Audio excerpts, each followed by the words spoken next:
প্ৰাক্তন সভাপতি দীপাংকৰ কুমাৰ নাথ আৰু কেইগৰাকীমান বিষয়ববীয়াৰ সদস্যই বিজেপিত যোগদান কৰা কাৰ্য সদৌ অসম ছাত্ৰ সন্থাৰ সত্তা আদৰ্শ আৰু দৰ্শনৰ বিশ্বাসঘাতকতা আৰু সদৌ অসম ছাত্ৰ সন্থাৰ সভাপতি সাধাৰণ সম্পাদক মুখ্য উপদেষ্টা অৰ্থাৎ নেতৃত্বৰ সৈতে এই কথা আলোচনা কৰা বুলি কোৱা কথাটো এটা অদ্ভুত কথা, গোকাত মিছা আৰু এটা অবান্তৰ কথা।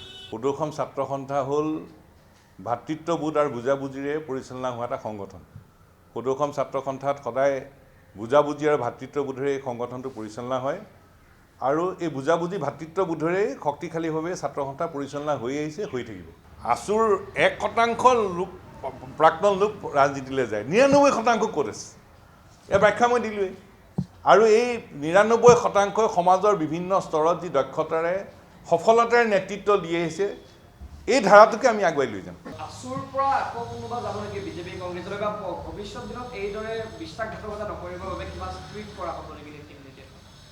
মই খুব বিনয়েৰে মই এই কথাটো ক'লোৱেই যে দলীয় নিৰ্বাচনী বৃত্তৰ বাহিৰত থাকি মই অসমৰ খিলঞ্জীয়া মানুহৰ স্বাৰ্থৰ হকে কাম কৰি যাম।